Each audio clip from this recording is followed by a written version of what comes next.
예, 두 번째 팀 보도록 하겠습니다. 시카고 블랙호크스입니다. 좀처럼 어둠의 터널을 뚫지 못하고 나오고 있죠, 아직도. 예, 이런 과정들이 작년에도 결국은 이어졌습니다. 작년에 결국은 성적적으로 봤을 때는, 물론 이제 지금 당장 성적에 목을 맬 필요는 없는 팀이긴 하지만, 그래도 이제 지난 시즌 성적도 만족스럽지 않았던 게 사실이었거든요. 예, 그러한 과정에서 이제 여전히 시카고 같은 경우에도 지금 좀 힘든 시즌을 보내고 있는데, 올 시즌 같은 경우에는 시카고 아까 이제 처음 보셨겠지만은 100주년 시즌입니다. 이제는 슬슬 이제 좀 물론 이제 냉정하게 말씀드리면 올해까지 조금 성적 안 좋으면서 로터리 픽 노리는 거 사실 그렇게 나쁘진 않아요. 왜냐면 내년에 케빈 맥키나가 나오기 때문에 나쁘진 않은데, 그래도 이제 슬슬 좀 털어내고 이렇게 올라갔으면 하는 게 또 시카고 팬분들의 바람이긴 하거든요. 그런 것들이 올 시즌 좀 이루어질 수 있을지 한번 로스터 프리뷰 보도록 하겠습니다. 예, 뭐 첫 코너로 역시나 이 팀을 선택을 해야 되는 이유입니다. 차세대 슈퍼스타를 보유를 하고 있다는 거죠. 뭐 그 이름은 다들 알고 계시는, 예, 코너 베다르 선수입니다. 예, 역시 이 선수가 있기 때문에 결국은 시카고 블랙호크스를 지금부터 응원을 하셔도 별로 나쁘지 않다라고 개인적으로 생각을 하는데, 일단 베다르 선수가 지금 2년차 시즌까지 끝난 상황이죠. 2년차 시즌까지 끝났죠. 근데 지금 이제 최근 20시즌을 기준으로 1, 2년차 포인트를 종합해서 랭킹을 해봤을 때 베다르 선수의 랭킹은 18위에 해당하는 성적이었습니다. 그러니까 이제 이게 무슨 이야기냐고 하면은 0506 시즌부터 2425 시즌까지 1년차, 2년차의 기록을 합계했을 때 그냥 줄을 쫙 세어보면은, 예. 그러니까 예를 들면 뭐 0506, 0607의 1, 2년차 선수들도 당연히 포함이 돼 있고, 그리고 이제 2324, 2425 시즌의 1, 2년차 선수들도 다 포함이 돼 있겠죠. 그러니까 엄청난 수가 되겠죠. 근데 그 중에서 코너 베다르 선수가 18위에 해당하는 성적이었습니다. 나쁘지 않죠. 결코 나쁘지 않죠. 물론 이제 위에 좀 뜬금없이 더블인캣이 들어가 있는 게 좀 뜬금없다라고 느껴지실 수도 있는데, 그리고 이제 마너 선수도 159경기에서 130포인트. 그렇습니다. 일단 어쨌든 1, 2년 차를 비교를 해봤을 때는 이렇게 이제 랭킹이 돼 있다라고 말씀을 드리는 거고요. 참고로 이거를 최근 20시즌이 아니라 시카고 블랙호크스라는 팀의 전체 역사, 아까 말씀드린 대로 이제 100년에 가까운 그 역사를 기준으로 요 통계를 내봤을 때는 7위에 해당하는 성적이었습니다. 그러니까 시카고 블랙호크스 랭킹의 7위예요. 당연히 이제 더블인캣 같은 경우는 시카고 소속이기 때문에 여전히 위에 있기는 한데, 지금 보시면 이제 14경기나 덜 치렀음에도 불구하고 포인트가 똑같다라는 것도 사실 이거는 배달의 판정승이라고 봐야 되는 부분이고요. 배달 아래 누가 있습니까? 여기까지 하겠습니다. 그죠? 이러면 이제 이 선수가 절대 못하고 있는 게 아니다라는 거. 물론 이제 조너선 테이브스 같은 경우에는 수비적인 기여도 확실하게 되는 선수이기도 하고, 그리고 뭐 공격적인 위력은 사실 정말 초 S급이라고 불리기 어려운 부분은 있지만, 그래도 어쨌든 이 선수랑 비교가 된다라는 거는 가볍게 볼 부분은 아니다라는 겁니다. 그리고 또 한 번 말씀드리면 시카고 블랙호크스의 100년 넘는 역사에서도 10손가락 안에 들어갈 수 있는 지금 시즌이라고 말씀을 드리는 거예요. 1, 2년 차를 합쳤을 때 포인트가. 그렇게 일단 말씀을 드리고 넘어가면 좋을 것 같습니다. 그리고 이 선수가 이목을 끌 수 있는 툴이 있는 거, 이게 사실은 중요해요. 그러니까 슈팅에서의 정확도, 이 선수의 특유의 릴리즈에서 나오는 그 슈팅에서의 매력을 보시면은, 옛날에 뭐 몇 년 전에 엘리아스 페테르손도 그런 느낌이 있었지만은 굉장한 이 볼거리를 제공을 해준다라는 겁니다. 이제 그 과정에서의 말씀을 드리고, 실제로 이제 중거리 관련해가지고 슈팅을 보시면은 지난 시즌 베다르 선수가 슈팅 95개 해가지고 상위 2%, 그리고 이제 슈팅 골 같은 경우도 16골 득점에 상위 2%였었고, 슈팅 성공률은 상위 18%라서 그렇게 아주 이제 초월적이진 않았는데, 어쨌든 이 슈팅에서 나오는 툴 위력 자체는 지난 시즌에도 상당했다라고 보실 수가 있겠죠. 그리고 또 하나 말씀드리는 부분은 프랜차이즈 입장에서도 정말 좋은 선수들은 많을 수 있습니다. 그러니까 진짜 이게 굿 이상 그레이트에 해당하는 선수가 많을 수도 있어요. 근데 그런 선수가 확실한 경기력에서 볼거리를 제공한다는 측면 자체는 이건 사실은 좀 가산점이 있을 수가 있는 부분이거든요. 그러니까 우리가 어떻게 보면 이제 그런 부분 좀 스타성적인 부분으로 말씀을 드릴 수가 있고, 왜냐하면은 그냥 근면한 투웨이 센터 같은 느낌의 선수보다 베다르 같은 선수들이 사실은 가지고 있는 게, 물론 이제 장기적으로는 그러한 유형의 선수도 보강을 해야 되고 그런 부분이 있기는 하지만, 어쨌든 정말 팀에서 밀어줄 수 있는 슈퍼스타로서의 스타 플레이어로서의 그런 이제 부분. 뭐 사실 프랜차이즈에서 정말 스타 플레이어라는 그 존재감은 중요한 부분 아니겠습니까? 그렇기 때문에 시카고 블랙호크스를 응원을 하시는 부분은 베다르가 결국은 이제 앞으로 또 블랙호크스를 이끌어 나갈 또 자원이고 벌써부터 그런 모습들을 보여주고 있기 때문에 라고 말씀드리고 넘어가면 좋을 것 같습니다. 그걸 말씀드리고 넘어가고 지난 시즌에 역시나 좋지 않았습니다. 예, 그렇습니다.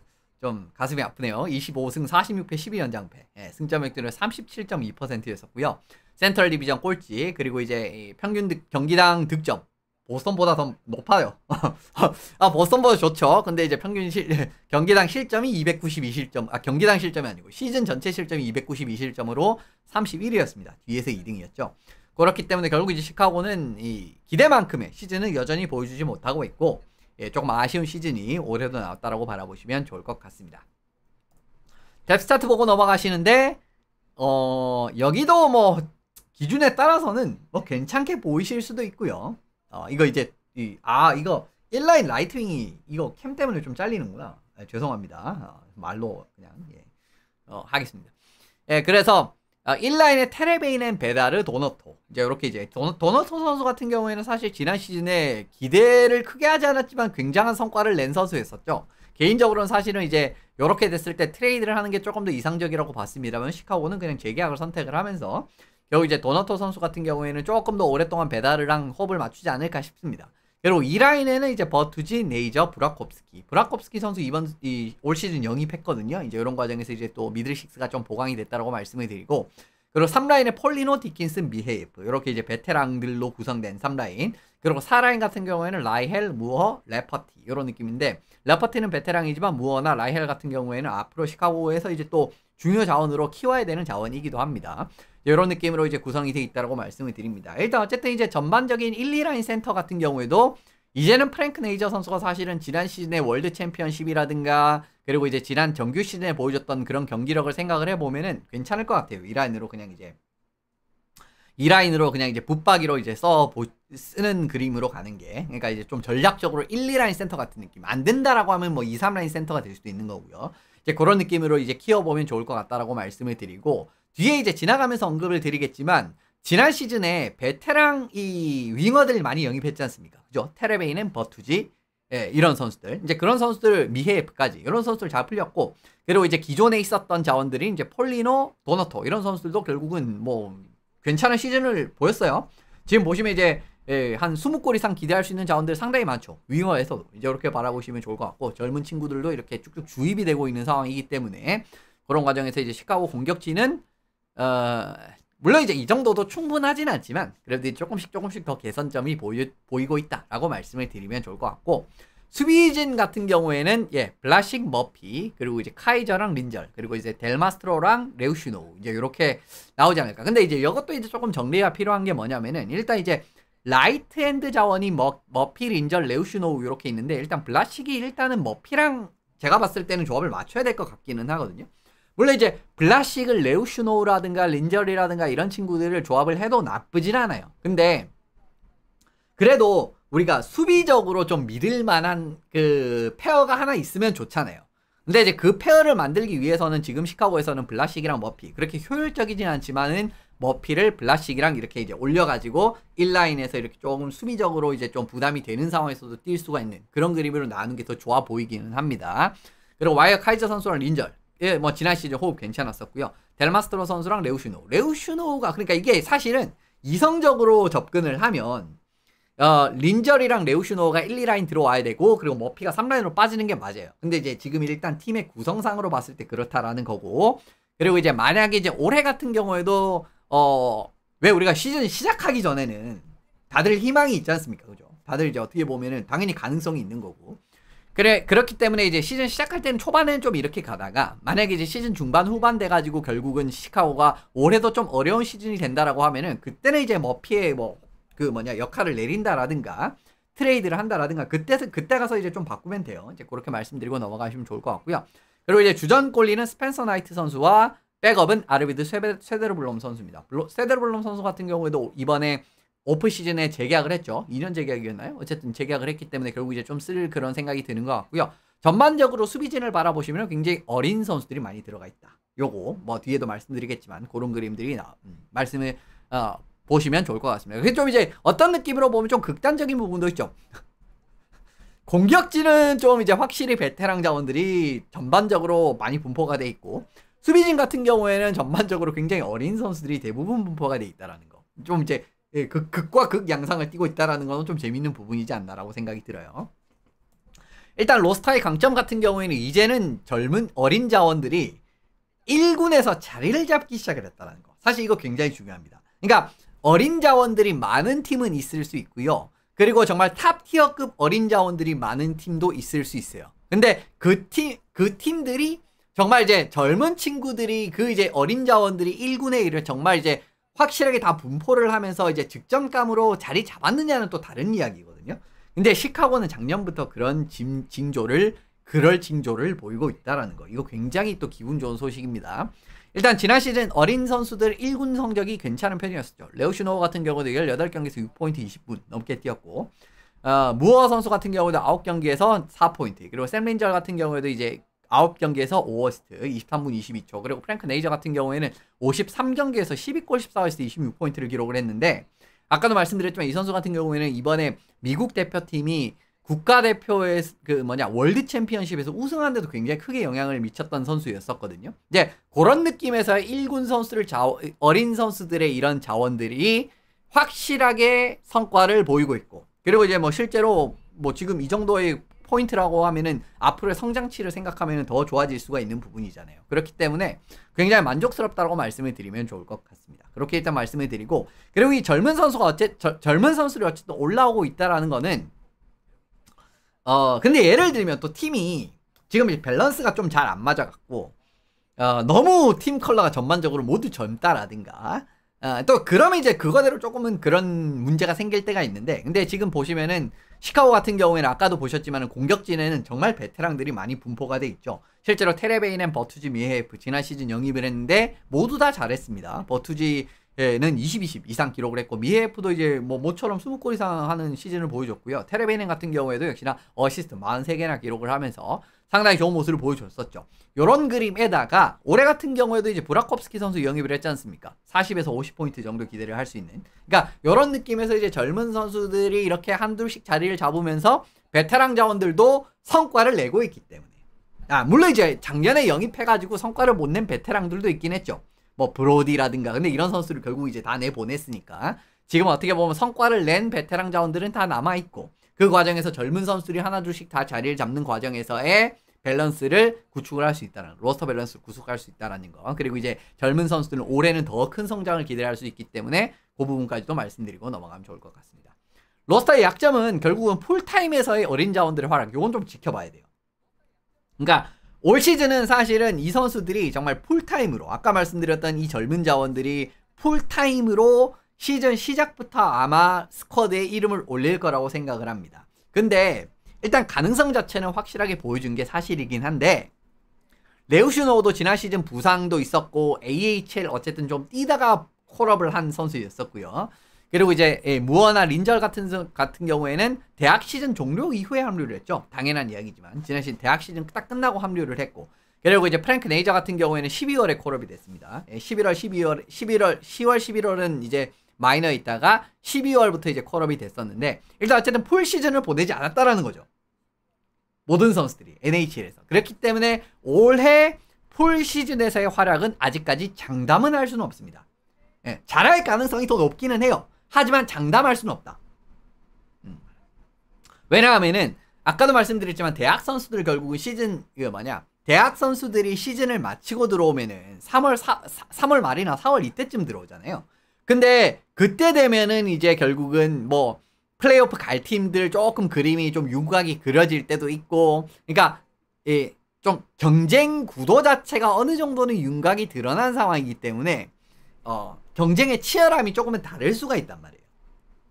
그죠? 왜냐면 이제 그 시점에는 플레이오프는 이제 좀 아무래도 냉정하게 어려운 그런 팀들이 생길 수밖에 없고, 근데 이제 예를 들면은 시즌 초중반에 만났을 때는 이제 전혀 다른 팀들 같은 경우에는 모두 다 뭐 플레이오프 같은 경우는 다 희망을 가질 수가 있고 그런 상황이니까 결국 좀 다르다라고 말씀드릴 수 있을 것 같거든요. 그렇기 때문에 폴 시즌의 활약 같은 부분은 좀 지켜봐야 됩니다. 그러니까 이제 대학 선수 같은 경우에도 좀 상대적으로 좀 경쟁력이 아니라, 그러니까 경쟁 구도가 조금은 어느 정도 확 이렇게 그려진 이후에 합류를 한 선수들이기 때문에 그래서 이제 요 말씀을 드리는 거예요. 그리고 이제 특히 문제가 심화될 수 있는 부분은 역시나 어린 선수들의 비중이 커진 수비진이라고 할 수가 있겠죠. 그러니까 공격진 같은 경우에는 그래도 베테랑 선수들이 어느 정도 이상은 뛰게 되면서 퍼포먼스가 유지가 될 수는 있지만 수비진은 그렇지 않단 말입니다. 지금 이제 시카고 수비진에 좀 들어갈 수 있을 만한 선수들 나이를 살펴보시면은 레우슈노우 19살, 린절이랑 코르친스키 21살이고 카이저 같은 경우에 23살이고 크레비에랑 블라식이 24살, 그리고 이제 쭉 점프해가지고 머피 선수가 32살이에요. 이런 느낌이기 때문에 결국은 굉장히 어린 수비진이 구축이 될 가능성이 올해는 상당히 높다라고 말씀을 드리는 거고요. 이제 그렇게 된다라고 하면은 결국은 아까 말씀드린 대로 만약에 이 선수들이 풀타임에서는 좀 기대하지 못한 상황이 나오게 된다라고 하면은 굉장히 골치 아파질 수가 있죠. 전반적인 수비 퍼포먼스적인 부분에서.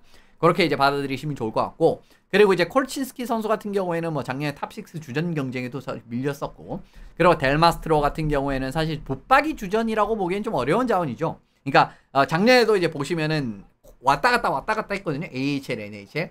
그런 느낌이고, 카이저 같은 경우에는 재계약이 필요한 자원이기 때문에 일단 어쨌든 전체적으로 불안감을 모두가 좀 다 안고 있는 그런 상황이다 라고 받아들이시고 넘어가면 좋을 것 같습니다. 그래서 어쨌든 이렇게 말씀드리고 넘어가고요. 키 플레이어 같은 경우에는 스펜서 나이트 선수입니다. 예, 스펜서 나이트 선수를 키 플레이로 뽑은 이유가 뭐냐면은 사실은 이 선수를 영입을 한 게 참 중요한 영입이었잖아요. 왜냐면 세스 존스 선수를 내보내면서 결국 이제 장차 주전 골리의 좀 옵션을 늘리기 위한 이제 이런 그림이라고 받아들이시면 좋은데, 일단 어쨌든 생각보다 그렇게 좋지는 않았습니다. 물론 이제 굉장히 인상적인 경기가 없진 않았지만 네가 넘버원이다 라는 걸 확실하게 이렇게 장담할 정도의 활약은 아니었었어요.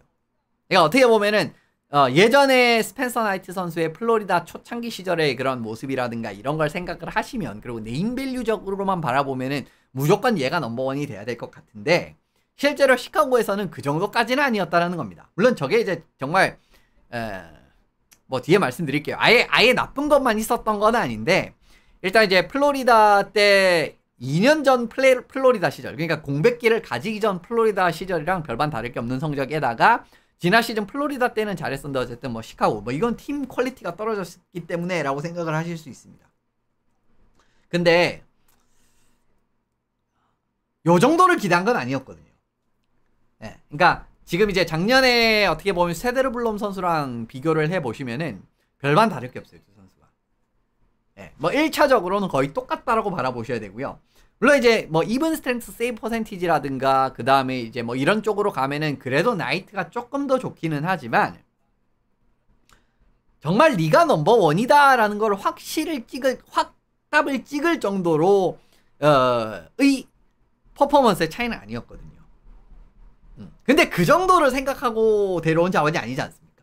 어떻게 보면 장차적으로는 진짜 이제 나이트가 넘버원이라고 생각을 하고 갈 정도의 그런 기대치를 가졌던 자원인데, 실제로 시카고에서 이제 딱 까놓고 봤을 때는 쇠데르블롬이랑 어마무시한 차이가 있지는 않았다라고 말씀을 드리고 넘어가면 좋을 것 같습니다. 근데 이게 결국 더 이제 무서운 게 뭐냐면은 나이트가 앞으로 몇 년 동안 계속 이런 느낌으로 가잖아요. 그러면 입지가 좀 위태로울 수가 있는 게 뭐냐면은 지금 시카고가 사실은 좀 괜찮은 골리들이 좀 있는 편이거든요. 드루 커메소라든가 아담 가얀 같은 선수들. 커메소 같은 경우에는 지난 시즌 AHL에서 조금 또 좀 괜찮은 성적을 보여줬었고, 그리고 가얀 선수 같은 경우에는 이제 미네소타 둘루스 대학에서 지난 시즌 뭐 성적은 그렇게 좋지 않았는데 이 선수도 이제 포텐셜 같은 경우는 굉장히 높게 평가가 되는 골이었다라는 겁니다. 그러니까 나이트가 앞으로도 계속 이제 조금 확실한 S급 골리로서, 그러니까 정말 확고한 주전으로서의 모습을 못 보여주잖아요. 그렇다라고 하면은 커메소나 가양 같은 선수들이 올라올 거기 때문에 그런 부분에 대한 경쟁도 조금은 지켜봐야 될 측면이 있다라고 말씀드리고 넘어가면 좋을 것 같습니다. 예, 유망주 탑3 보고 넘어가면은 레우슈노우, 프론델, 린절 뭐 이렇게 3명입니다. 뭐 2명이나 이미 사실은 이미 어떻게 보면은 뭐 1군에 합류를 한 선수들이고요. 그리고 이제 1군에 거의 물론 이제 이 선수도 제 생각엔 트레이닝 캠프 못 들어오지 않나? 물론 계약은 했습니다. 근데 왜냐하면 이제 SH의 시즌이 아마 시작이 되고 있는 와중이기 때문에 올해는 제 생각에는 유르고덴으로 임대를 보낼 것 같거든요. 일단 보시면은 레우시노 같은 경우에는 뭐 지난 시즌 록포드에서 경기가 더 많긴 했으니까 피지컬도 그렇고 스케이팅 활용도 그렇고 이 선수 같은 경우에는 뭐 스케이팅 스피드도 빠르고 유연함도 갖춘 데다가 그리고 공격에서의 이 기어, 뭐 시야, 패스, 그 다음에 뭐 수비적으로도 피지컬 활용이라든가 이런 전체적인 부분에서 별로 나쁠 게 없는 선수예요. 그러니까 정말 전천후 기여가 가능한 이제 토탈 패키지형의 선수가 될 수 있는 그런 느낌의 선수고, 물론 이제 개선돼야 될 부분은 조금 더 이제 러시 상황 같은 데도 좀 더 적극적으로 이제 가담을 하고 그런 것들이 조금 더 더해지면 좋기는 한데, 뭐 그 정도는 사실은 충분히 이제 개선이 가능한 부분이라고 말씀을 드리고요. 프론델 같은 경우에는 지난 시즌 유르고덴에서 11골 14어시스트 올렸었고, 이 선수도 슈팅 릴리즈가 굉장히 좋은, 그리고 이제 플레이 접근성이 좋습니다. 굉장히 적극적으로 이런 수비라든가 피지컬 가담이라든가 이런 부분에 임하기 때문에 어떻게 보면은 이 베다르 선수의 조금 부족한 부분이라고 할 수 있는 좀 적극적인 이제 피지컬 활용, 그리고 이제 플레이 적극성, 이런 부분을 좀 보완할 수 있는 선수다라고 이제 바라보셔도 괜찮을 것 같습니다. 그리고 마지막은 이제 샘 린절 선수인데, 지난 시즌 미네소타 대학교에서 10골 22어시스트, 뭐 대학 무대에서 엄청난 이제 경기력을 보여줬었고, 퍼군반 공격 기여.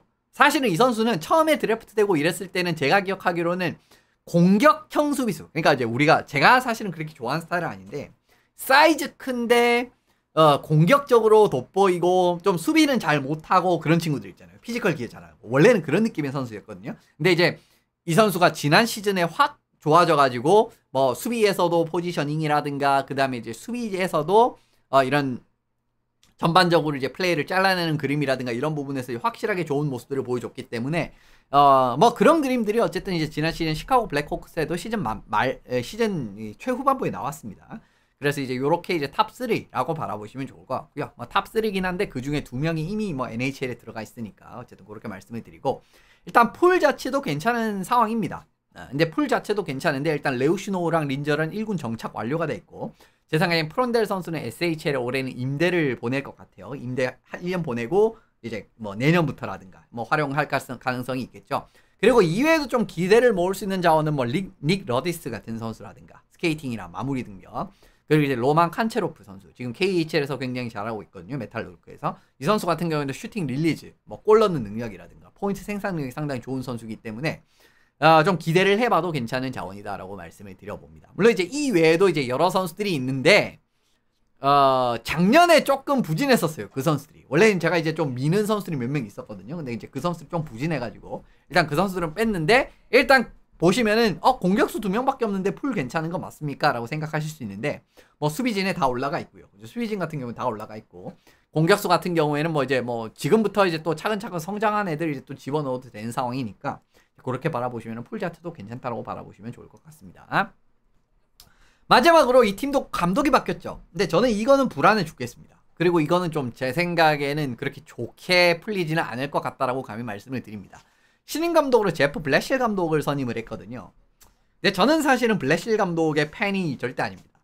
그렇기 때문에 이 부분을 좀 안 좋게 보는 이유가, 사실은 제프 블래실 감독이 감독으로서의 7시즌을 디트로이트 레드윙스에서 보낸 적이 있었는데 성적이 좋았던 적이 거의 없었어요.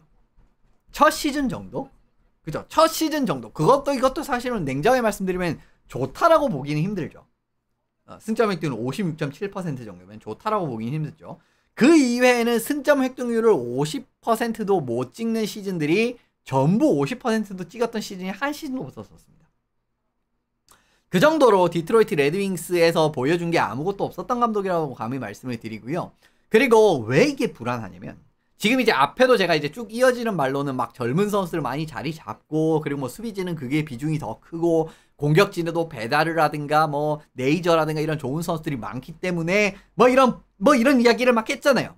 근데 디트로이트 같은 경우에도 15-16 시즌 정도부터는 사실상 좀 새로운 시대의 시작 같은 느낌이었습니다. 그러니까 막 딜런 러킨이라든가 막 이런 이제 정말 영 레드윙스로서의 정말 어떻게 앞으로 디트로이트가 자리를 잡느냐, 망했죠.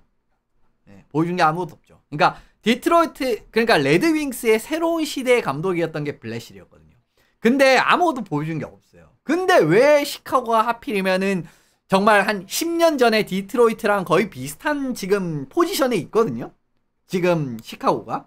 근데 왜 그때 실패했던 블래시를 이렇게 굳이 감독으로 데려오느냐. 그게 이거는 제가 봤을 때는 좀 안 좋아 보인다라는 겁니다. 이제 이렇게 말씀을 드리게 되고, 이렇게 된다라고 하면 최악의 경우에는 어린 자원들의 성장 정체까지 나타날 가능성은 충분히 존재한다라고 봅니다. 네. 뭐 1화를 말씀드린 바가 있긴 한데, 올해 이제 또 하나 인터뷰가 나온 게 세르가 초프 선수가 인터뷰를 한 게, 제프 블래실 감독이 디트로이트, 그러니까 이제 그 디트로이트 감독 해임된 다음에 템파베이 라이트닝 코치로 들어왔잖아요. 근데 템파베이 라이트닝 코치로 들어온 다음에 갑자기 수비 체계를 베이거스 골든 나이츠 식으로 그냥 바꾸겠다. 네, 왜 우리가 이제 우리 선수 구성에 맞는 시스템이 있잖아요. 근데 그거를 전혀 생각을 하지 않고 그냥 샷블락 잘하고, 그리고 이제 우승한 팀이고 하니까 그런 식으로 이제 수비 체계를 다 뜯어 고치려다가 결국 이제 개사단이 난 적이 있었습니다. 물론 이제 작년에는 전체적으로 뭐 평균 실점도 적고 뭐 물론 이제 그건 전적으로 좀 바실렙스키 덕이 아닌가라고 저는 개인적으로 생각을 합니다만은, 그러니까 이제 이런 이제 부분들도 있기 때문에, 그러니까 이런 여러 가지 부분에서 이런 블래실이라는 인물의 그동안의 감독으로서의 전적, 코치로 있을 때 이런 좀 안 좋은 이야기라든가, 그리고 이제 결국 이제 템파베이 코치로 들어온 3년 동안에 1라운드 이상 넘어간 적 없지 않습니까? 한 번 있었나? 없었던 걸로 기억을 하거든요. 이런 그림들까지도 이제 모두 이제 나올 수가 있기 때문에 결과적으로는 저는 이 선임은 그렇게 좋다라고 볼 수는 없지 않나라고 생각을 합니다. 그래도 어쨌든 시카고는 좀 젊은 이런 자원들로 구축이 되는 그림이고, 이런 자원들이 이제 확실하게 로스터에 들어와서 힘을 쓸 수가 있는 그런 상황이 됐기 때문에 앞으로의 좀 팬이 되시는 데는 좀 문제가 없지 않을까 생각을 하고, 어쨌든 이런 과정에서 오늘 두 팀, 다뤘던 두 팀들이 이제 올 시즌 어떤 이제 그림들이 나오게 될지, 어떤 강점들, 어떤 약점들이 이제 나오게 될지, 그런 부분은 시즌 통해서 같이 보시면 좋을 것 같습니다. 어쨌든 오늘은 이제 여기서 마무리를 짓고요. 다음 이번 주 수요일에 그죠? 월수금 이렇게 진행할 예정입니다. 수요일 같은 경우에는 7위 팀들, 7위 팀들이 아니라 서부 8위 팀들, 요 두 팀 준비를 해가지고 이제 이렇게 하도록 할 테니까 이번 오프 시즌 많이 관심 가져주시기 부탁드리면서 마무리 지어보도록 하겠습니다. 네. 끝까지 함께해주셔서 감사드리고 다음 시간에 뵙겠습니다. 감사합니다.